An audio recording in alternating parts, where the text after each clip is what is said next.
Je vous retrouve aujourd'hui avec une nouvelle vidéo un petit peu technique d'aquarelle. Je vous avais dit que je vous en ferai plusieurs.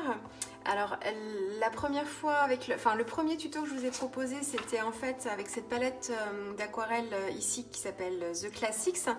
Et en fait je vous avais proposé, sans faire de mélange du tout, c'est de voir comment vos couleurs réagissaient avec plus ou moins d'eau. Donc c'est ce que je vous avais proposé de réaliser ici. Donc là moi j'avais fait ça dans mon petit cahier. Hop. Et en fait c'est ce qu'on avait fait ici. Donc là la couleur rose ici, la numéro 2, qu'on utilise pure, une fois diluée dans l'eau, 2 fois diluée dans l'eau et 3 fois diluée dans l'eau. Hein? Donc j'avais fait ça en fait pour chacune des couleurs. Et aujourd'hui ce que je vous propose de faire, c'est de voir en fait quelle couleur on peut obtenir quand on fait ces mélanges. Alors moi j'ai réalisé l'exercice toujours sur mon cahier ici. Donc vous voyez ces belles couleurs là. Et moi je l'ai fait en 2 fois parce que donc on a 12 couleurs dans la palette. Et du coup moi j'avais pas la place techniquement pour faire mes 12 couleurs sur le mélange de mes 12 couleurs en fait sur une seule et même feuille. Donc je l'ai fait en 2 fois ici. Donc j'ai mes 12 couleurs ici en haut. Et ici en fait j'ai les 6 premières et puis là j'ai les 6 autres. Donc voilà, pour vous expliquer un petit peu cette technique là. C'est pas forcément facile de le faire sur le cahier parce que vous n'allez pas voir forcément la logique du truc. Enfin, c'est pas forcément super. Il n'y a rien de compliqué, mais pas forcément très simple à voir comme ça. Donc, du coup, moi je l'ai réalisé à la suite de mon cahier parce que ce sera ma référence. Mais pour l'exercice, je vais vous montrer ça sur des feuilles de papier. Et donc là, j'ai utilisé en fait un nouveau papier que c'est juste pour le tester, c'est celui-ci. Hop, voilà. C'est un Clairefontaine, donc un papier aquarelle, 300 grammes, grain fin. Est-ce qu'il est précisé qu'il est extra white? C'est pas marqué. Après, je trouve bien blanc quand même. Donc, est-ce que c'est marqué si c'est extra white? Non. Pas marqué. Après, est-ce que j'ai mon Fabriano chouchou là par là? Oui, bah c'est pareil. À quelque chose près, ouais, c'est la même teinte. Donc bon, c'est quand même du blanc. Donc je vais le tester, je vais voir ce que ça donne là justement pour faire mes petits exercices d'aquarelle, c'est très très bien. Et puis du coup, j'ai réalisé donc j'ai préparé en fait mon petit graphe pour mes mélanges. Alors, je me suis servi d'un tampon pour faire mes petits cadres là. Alors là, je les ai tamponnés, mais autrement, vous prenez tout simplement votre règle et votre crayon de bois. Et puis, vous faites comme ça vos petits carrés sans aucun problème. Autrement, vous pouvez utiliser, si vous ne voulez pas faire au crayon de bois. Après, parce que le crayon de bois, ça a tendance, quand on passe la main, en fait, à baver un petit peu. Enfin, ça bave pas, mais vous voyez la mine du crayon de bois, ça dépend ce que vous utilisez aussi comme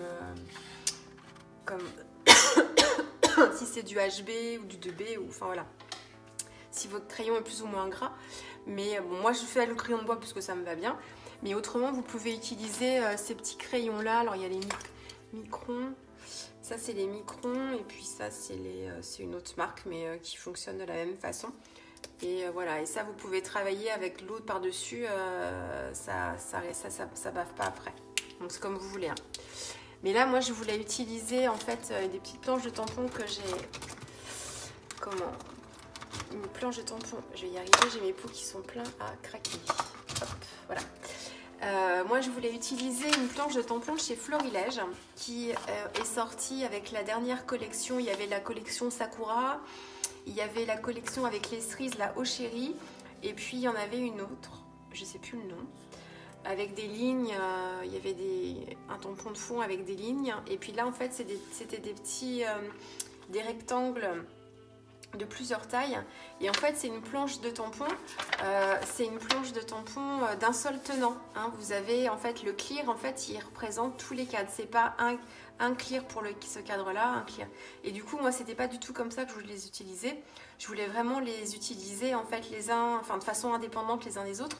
Donc je les ai découpés Donc vous voyez ici, hop, je les ai découpés en fait entre chaque rectangle pour pouvoir les utiliser séparément. Et du coup sur la planche, il y a 2 rectangles de même taille. Et en fait, moi je trouvais que la taille était plutôt bonne pour faire justement ce petit exercice-là. Donc je les ai utilisés comme ça, je les ai mis en fait tous les 2 sur une plaque acrylique. Et puis comme ça, j'ai pu les tamponner, hop, à la chaîne. Voilà, donc ça me fait ma base. Est-ce que c'est plus rapide que d'utiliser sa règle et puis son crayon? Je sais pas. Avec la règle et le crayon, moi ça m'oblige moi à mesurer, que tout soit bien à peu près c'est même pas aligné mais bien réparti. Avec le tampon, je le fais à l'œil, j'ai déjà la forme, je vois à peu près où est-ce que je veux. Donc vous voyez, c'est pas enfin, si vous voulez des choses super, si vous aimez les choses super droites, bien d'équerre et tout, bon, il vous faudra, vous allez tracer vos repères. Moi, j'en ai pas besoin, ça me gêne pas. Et vous voyez ici, du coup, j'ai laissé un peu trop d'espace entre plusieurs tamponnages là, et du coup, voilà, mes petits rectangles à la fin, ils sont un petit peu mangés, mais bon, voilà, il n'y a pas grand chose, on s'en fiche un peu. Enfin, du moins, moi, ce que je veux, c'est vraiment voir comment mes couleurs se mélangent. Donc, ça me suffit largement. Alors, ensuite, du coup, dans les palettes Prima, vous avez 12 couleurs. Enfin, je compte pas forcément le blanc comme une couleur. Je ferai les mélanges avec le blanc, ce sera un autre exercice éventuellement. Mais voilà, donc le blanc, je l'utilise pas. Par contre, voilà, donc il reste 11 couleurs. Par rapport à la taille de mes feuilles, et puis je voulais à tout prix utiliser ce tampon aussi. Donc du coup, je vais pas faire les mélanges avec les 12, enfin du moins les 11. J'en ai sélectionné 8. Hein, donc pour m'en faire en fait, pour faire voilà, mes mélanges de 8 couleurs. Tout ça c'est une question, j'aurais pu faire mes 12 couleurs, voilà, il aurait fallu que je prenne cette fois ma règle et mon crayon, mais j'avais pas envie. Donc voilà, c'est juste pour vous montrer la technique de ce nuancier là. Après vous pouvez le décliner avec autant de couleurs que vous voulez sur des plus petites surfaces, en fait, pas besoin d'avoir un gros rectangle comme ça. Donc voilà, là c'est vraiment juste pour vous montrer. Donc en quoi ça consiste cette technique là? Je vais prendre un crayon, du coup je l'ai rangé mais je vais le ressortir. En fait, ce qu'on va chercher à faire, c'est de mélanger chaque couleur avec les autres. C'est-à-dire que moi, hop, ici, peut-être là vous voyez mieux. Ici, ma couleur numéro 2 qui est un rose, je vais voir ce que ça donne quand je le mélange au rouge, quand je le mélange à l'orange, au jaune, au vert, au bleu, et ainsi de suite. Et je vais faire pareil avec le rouge quand je le mélange à l'orange, et enfin voilà, et ainsi de suite. Donc, je vais me servir en fait de ces petits diagrammes, enfin de ces petits nuanciers-là. Et en fait, je vais mettre ici mes 8 couleurs en haut, je vais mettre mes 8 couleurs en bas, et ensuite je vais, un peu comme à la bataille navale, on va dire, je vais venir remplir mes cases. Par exemple ici, la 3e couleur, quand je la mélange avec la 4e couleur, qu'est-ce que ça me donne? Et ainsi de suite. Donc, je vais commencer par marquer mes couleurs, ce sera plus simple et plus parlant. Donc du coup, je vais commencer par la 2, je vais travailler avec la 3, avec la 4, avec la 5. Là, je vais faire la 6, 7, 8, 9. Donc en fait, je vais travailler avec de la rose jusqu'au violet, sachant que le marron, le gris et le marron, le gris et le noir, ce sont des couleurs qu'on obtient. Le marron, et on va mélanger du rouge et du bleu, vous allez voir, ça va faire un marron. Le gris, c'est un peu toutes les couleurs ensemble pour avoir un noir qu'on va diluer. Et puis le noir, c'est toutes les couleurs mélangées. Hein, donc voilà, bon, ça je vous montrerai, je ferai un autre exercice aussi avec l'ajout de noir ou de marron dans une couleur pour vous montrer en fait la différence de teinte que ça donne. Mais voilà, je trouvais là vraiment, pour que ce soit parlant, il faut vraiment mélanger ces couleurs-là ensemble, on s'en rend mieux compte. Donc si voilà, j'ai sélectionné ces couleurs aussi par rapport à ça. Donc ici mes 8 couleurs. Et puis là c'est la même chose. 02, 03, 04, 05, 06, 07 08 09. Hop, voilà. Après, on essaye de prendre un pinceau pas trop gros, mais pas trop fin non plus. Celui-là, je pense qu'il devrait être pas mal. Je pense que celui-là, il va être un peu trop chargé en eau. Je pourrais prendre... Je me suis acheté celui-là il n'y a pas longtemps.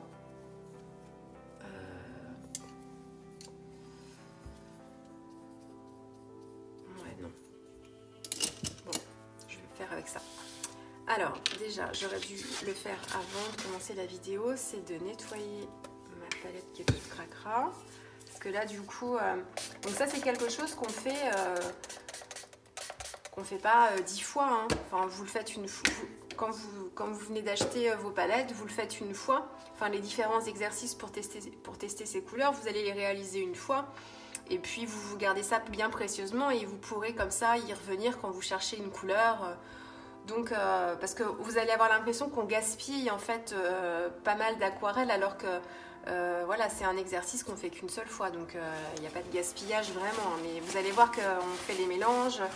Moi d'habitude quand je travaille mes couleurs, ça je vous l'ai déjà dit, mais je nettoie jamais mes palettes, je me sers toujours d'un fond de couleur que j'ai, parce que j'ai toujours un fond de vert, un fond de rose, un fond de bleu quelque part, et du coup je retravaille en fait sur une base déjà existante, parce qu'il suffit que j'ajoute un petit peu d'eau, et puis du coup ça dilue l'ensemble, et voilà, je travaille comme ça.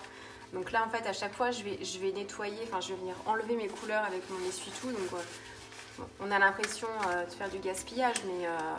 Avant de les user, hein, il se passe beaucoup de temps. Donc voilà, si vous le faites juste une seule fois, il n'y aura pas de problème de toute façon. Alors, hop. Et je vérifie juste que mon jaune est bien jaune et qu'il n'a pas... Parce que du coup, il se transforme vite en vert quelquefois. Mais non, c'est bon, il est bien propre. Alors, c'est parti. On va commencer avec la couleur numéro 2. Donc là, j'ai toujours mes deux godets. Un pour les couleurs chaudes, un pour les couleurs froides. Hop. Bon, j'ai pas forcément humidifié mes couleurs, hein, c'est pas grave. Je le fais pas toujours. Et là, je viens travailler directement hop, mon pinceau dans le godet et je viens mettre ma couleur ici. Alors, je mets à peine assez d'eau.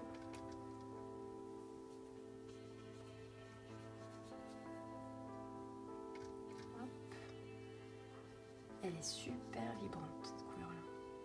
Incroyable. On dirait du rose fluo. Donc voilà. Hop. Ici, je vais la mettre là.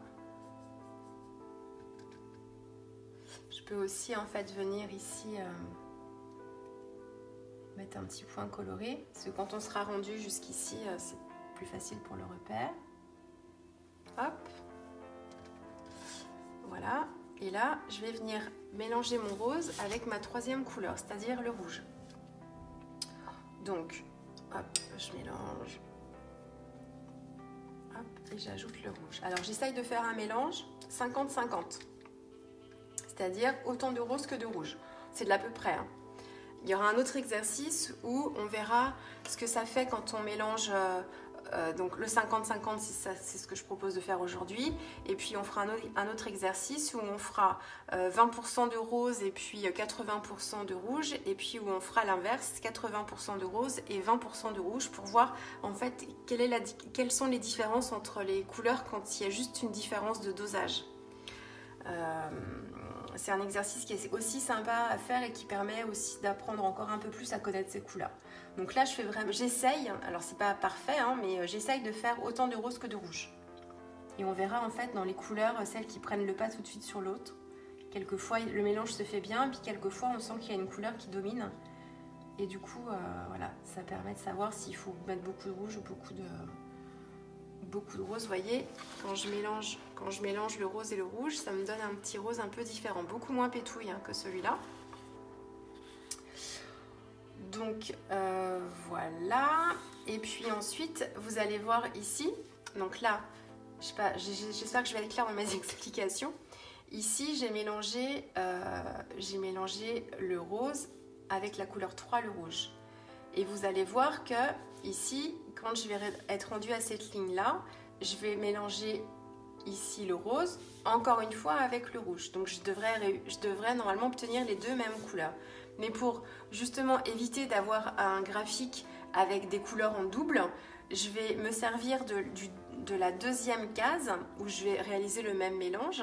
Et je vais m'en servir pour voir comment est-ce qu'avec ce même mélange dilué une fois dans l'eau, ce que j'obtiens, pour voir vraiment ce que j'obtiens quand je fais ce mélange-là, mais que je le dilue une fois dans l'eau, pour qu'on ait un exercice aussi assez intéressant et que ce soit pas deux fois les mêmes mélanges, enfin les mêmes couleurs en fait. Donc je trempe une fois dans l'eau et hop, j'applique la couleur ici. Alors, je me demande si mon pinceau il est à peine gros pour ça, parce que du coup, ouais non je vais pas prendre celui-là parce que il n'y a pas assez de réserve d'eau. Alors dans ma collection, qu'est-ce que je vais prendre? Celui-là c'est un 6 et celui-là c'est un 4. Je vais prendre le 6. De toute façon ça va être trop pour le 6, mais on verra bien. Donc vous voyez, là, ce mélange-là, quand je le fais, quand je le dilue presque pas, hein, quand j'ai vraiment les couleurs presque pures, et puis le même mélange, juste en ayant trempé mon pinceau dans l'eau, ça me fait un petit rose un peu plus pastel. Et là, c'est juste la dilution. Vous allez obtenir à peu près ce rose-là aussi quand vous allez ajouter du blanc en fait. Sauf que là, ce que je vous disais, le blanc dans l'aquarelle, on l'utilise très peu parce que le blanc, c'est le blanc du papier. Mais c'est aussi une façon d'éclaircir ces couleurs. Et quand on veut éclaircir une couleur dans l'aquarelle, on éclaircit en ajoutant de l'eau. Donc voilà, le blanc, il n'a pas vraiment d'importance, si ce n'est vraiment pour apporter une couleur un peu pastel et un petit peu laiteuse. Parce que du coup, je ne sais pas comment elles sont faites ces couleurs-là, mais il y a vraiment un côté un petit peu plus opaque et puis un côté un petit peu craie. Et du coup, voilà, ça apporte une petite teinte différente en fait à vos couleurs. Mais si vous voulez juste éclaircir et adoucir une couleur, c'est juste avec la gestion bleue que vous allez obtenir une couleur plus douce. Donc, vous voyez un petit peu l'esprit. Bon, là, je vais continuer. Je vais vous montrer en fait, hop, comment on fait cet exercice-là de façon simple. Voilà, donc ici, je vais travailler avec la troisième couleur pure. Voilà, ah oui, c'est mieux ce pinceau-là. Hop. Voilà. Ensuite, la quatrième couleur ici, c'est mon orange.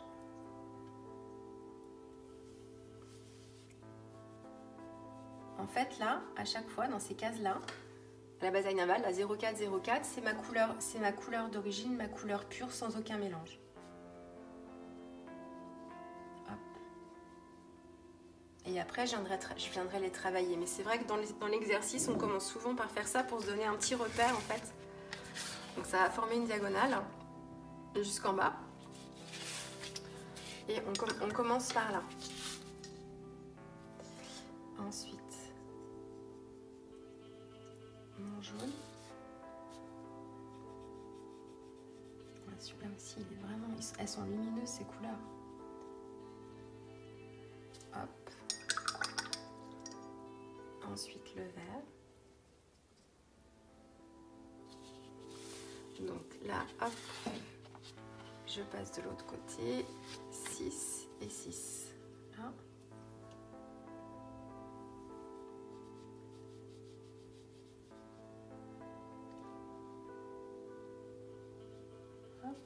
Donc là, je mets dans mon gobelet pour les couleurs froides. Ça, c'est un bleu.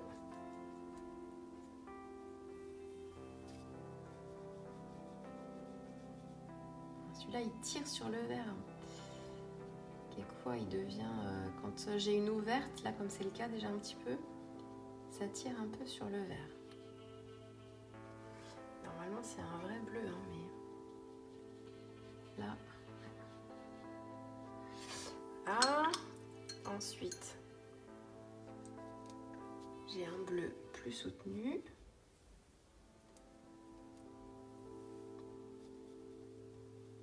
Tac.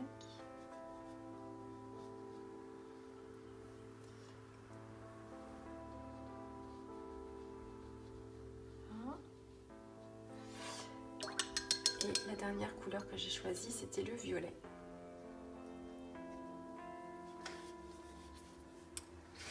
Voilà. Il est bien, j'aime bien ce papier.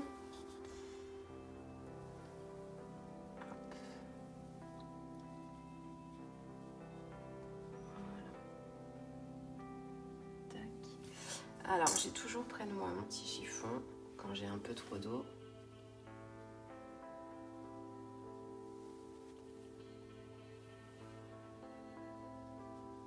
Voilà. Donc là, on a en fait les couleurs telles qu'elles sont dans le godet. J'ai mon rose, mon rouge, mon orange, mon jaune, mon vert, mon bleu vert, mon bleu et puis le violet. Et maintenant, je vais m'attaquer au mélange. Donc, comme j'avais commencé à le faire ici, alors, du coup, hop.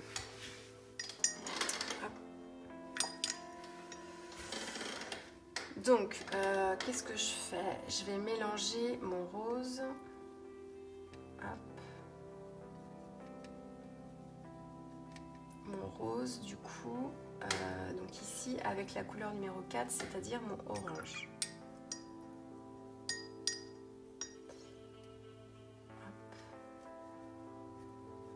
En fait, là, on se rend compte, j'espère que mon cadrage ne sera pas mauvais, on se rend compte que le orange, en fait, il prend le pas direct sur le jaune, le rose, pardon. Voilà, donc du coup, hop, j'essaye d'avoir un mélange à peu près équilibré. Voilà. Donc, je suis bien avec le mélange de mon orange sur mon rose. Mon rose est ici. Voilà. Hop.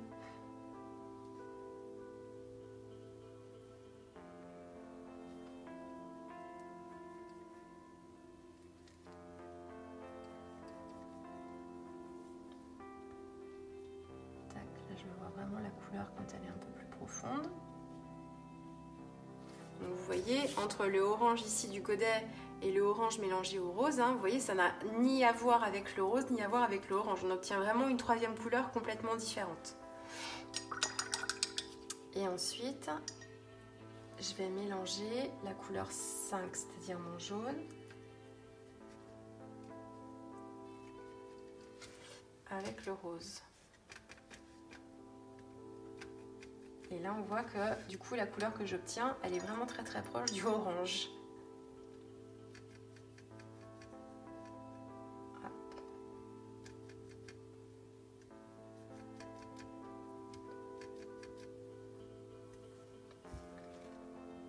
Vous voyez, presque la même chose, hein.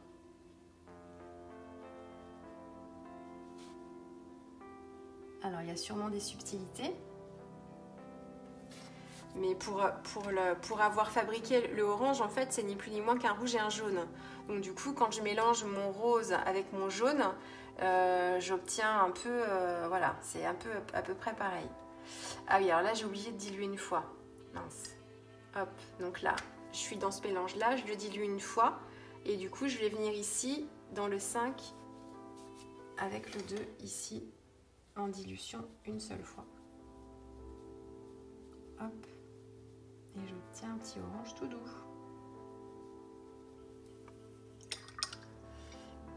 Et du coup, hop, je ne l'avais pas fait avec ce mélange-là, donc je vais le recommencer. Hop, voilà. Je le trempe une fois dans l'eau. Et ici, 4 avec le 2. Voilà. Alors, je sais pas, est-ce qu'une fois dilué, il rend différemment?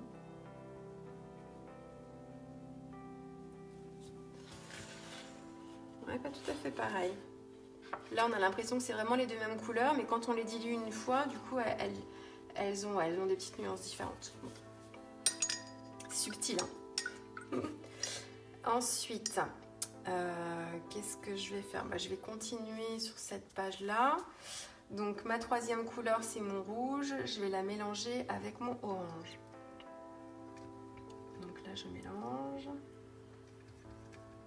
Et je prends du orange et je mélange. Donc là, on reste encore dans les oranges, sauf que ça fait faire un petit orange, en fait, un peu plus soutenu. Donc le 3 avec le 4.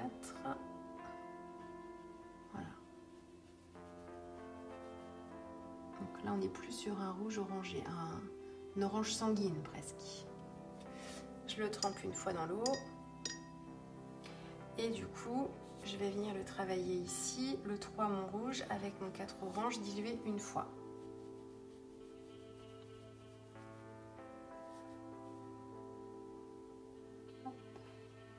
Hein, vous comprenez bien pourquoi là je dilue. Autrement j'aurais mélangé ma couleur 4 orange avec ma couleur 3 rouge et j'aurais obtenu exactement la même chose.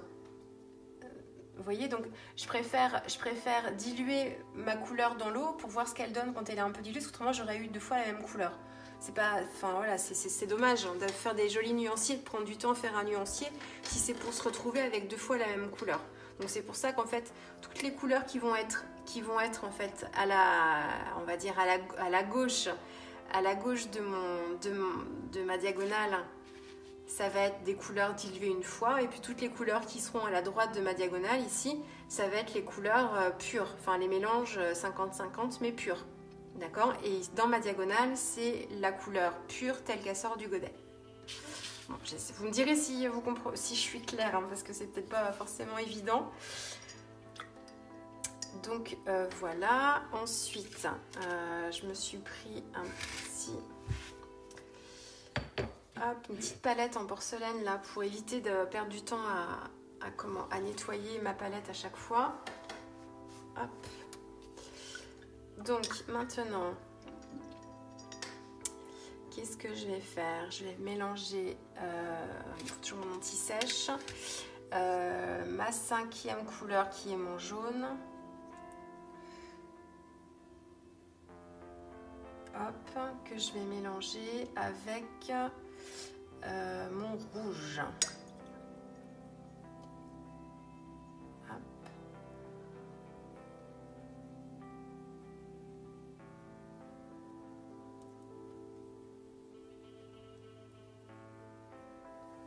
Voilà, donc le 5 avec le rouge ici. Donc vous voyez, là ça nous permet de voir aussi que du coup, dans cette zone-là, il n'y a pas trop de nuances hein, quand on les mélange. Le jaune, le rouge, jaune, rouge, orange, quand on les mélange ensemble, peu importe en fait qu'on utilise le rouge avec le jaune ou le orange avec le jaune, ça fait à peu près la même chose. Hein. Donc là, je pense que c'est vraiment après quand on dosera les couleurs les unes avec les autres, on verra vraiment des nuances. Mais là, pour l'instant, il n'y a pas, c'est subtil. Hein. Et du coup, après, j'ai dit quoi? La 5 avec la 3, c'est ça. Hop.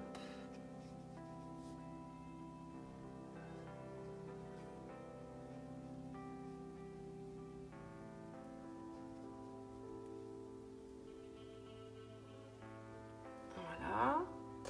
Ensuite, hop. Alors là, du coup, j'ai mon jaune qui était un peu sale. Hop. Donc, je vais refaire la couleur 5 ici avec le orange. Voilà.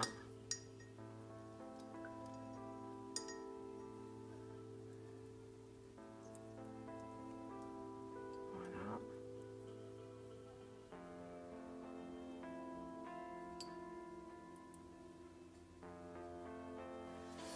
Donc 5 avec, j'ai dit quoi, 5 avec le orange. Donc on obtient un petit jaune safran en fait, j'ai l'impression que ça donne ça. Je trempe mon pinceau une fois dans l'eau. Et du coup, hop, ici, je suis toujours avec mon mélange 4 et 5. Mais cette fois en ayant dilué mon pinceau une fois dans l'eau. Voilà, écoutez, je vais vous laisser, j'ai continué moi le petit exercice. Je vais vous retrouver à la fin, je vais vous laisser en musique en version accélérée parce que vous allez voir que c'est exactement la même chose. Et puis on se retrouve à la fin.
je me suis plantée juste ici.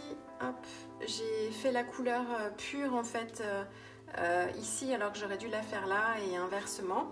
Mais bon, peu importe, de toute façon, vous avez compris, j'espère, un petit peu l'idée. Donc vous voyez que quand même, hop, entre les couleurs telles qu'elles sont dans les godets, donc ce que je vous redis ici, le rose ici, le rouge, le orange, le jaune, le vert, le bleu, qui est d'ailleurs plus bleu que ça, ce bleu là et puis le violet, vous voyez que ce serait quand même dommage de ne pas les utiliser mélangés parce que ça vous offre quand même un panel de couleurs quand même bien plus important, avec des couleurs un petit peu plus subtiles. Vous voyez là tous les verts qu'on obtient, tous ces verts là qui sont super sympas, qui sont aussi sympas quand avec les mêmes mélanges on les dilue une seule fois. On obtient vraiment des choses super sympas. Et vous voyez aussi ce que je vous disais pour le gris. Ici, le gris, on va l'obtenir facilement en mélangeant la couleur numéro 7, donc le bleu, avec la couleur numéro 3, le rouge. On obtient un joli gris chaud. Les marrons aussi ici, quand on mélange le 9 avec le 6, c'est ça, je ne me trompe pas, oui, c'est bien ça, on obtient un joli marron. Donc voilà, c'est vraiment un exercice super sympa à faire et ça permet vraiment de voir déjà comment les couleurs mélangées entre elles réagissent, puis ça vous permet aussi de comprendre comment obtenir plus rapidement un vert un petit peu comme ça, un vert un petit peu kaki, un vert prairie la plus soutenue, un vert émeraude ici, un vert un petit peu plus jaune là, vous voyez. Ça va vous permettre de voir un petit peu comment vous pouvez faire vos mélanges, alors que ce soit avec celle-ci mais avec les autres couleurs du coup après, et vous allez être beaucoup plus rapide dans vos mélanges quand vous allez chercher à obtenir une couleur bien particulière. Ça va beaucoup vous aider en fait cet exercice là, enfin moi en tout cas ça m'a beaucoup aidé. Donc voilà, et puis je trouvais ça super sympa de travailler l'exercice avec la palette classique pour vous montrer vraiment que celle-ci elle offre vraiment plein de couleurs différentes et pas que des couleurs pétantes comme ce rose là. Vous voyez, ce rose là en fait quand on le mélange, vous voyez un petit peu toutes les nuances qu'on peut avoir ici. C'est vraiment différent hein. Donc et puis quand c'est dilué un petit peu là, j'adore en fait cette gamme là. Et en fait cette gamme là on pourrait très bien dire que c'est une gamme de pastel, mais en fait c'est juste parce qu'on a ajouté un petit peu d'eau. Hein, et ça, du coup, ça adoucit la couleur. C'est beau, hein. Voilà, mais écoutez, j'espère que cet exercice vous aura plu, vous aura inspiré, donné envie, vous aura donné envie aussi de vous lancer un petit peu dans les mélanges. Voilà, quelquefois quand on achète une palette, on a du mal à se lancer, à savoir quoi faire. Et ben, les exercices de nuancier, c'est ce que je vous disais déjà pour la première vidéo, c'est le meilleur moyen justement de commencer et de commencer à travailler l'aquarelle sans crainte, puisque là on fait que des mélanges, on ne cherche pas à faire des formes, on ne cherche pas à faire une belle fleur, ou c'est pas du tout le but, c'est vraiment de voir les couleurs. Donc c'est juste des petites taches de couleurs et ça permet tout le travail aussi avec l'eau, le pinceau, ça vous permet aussi de comprendre un petit peu comment le pinceau agit, comment l'eau agit. Voilà, c'est très formateur, pas juste pour faire un nuancier. Voilà, je vous dis à bientôt avec une prochaine vidéo. Je ne sais pas encore quoi, je suis retournée chez ma fille du scrap, j'ai encore pris des trucs pour compléter la collection Sakura justement, parce que j'avais résisté et puis j'ai pas résisté très longtemps à certaines planches de tampons. Donc je sais pas si je vais faire une page, un mini, peut-être une page quand même pour aller plus vite. Je sais pas encore, ce sera la surprise. Voilà, écoutez, je vous dis à très vite. Au revoir.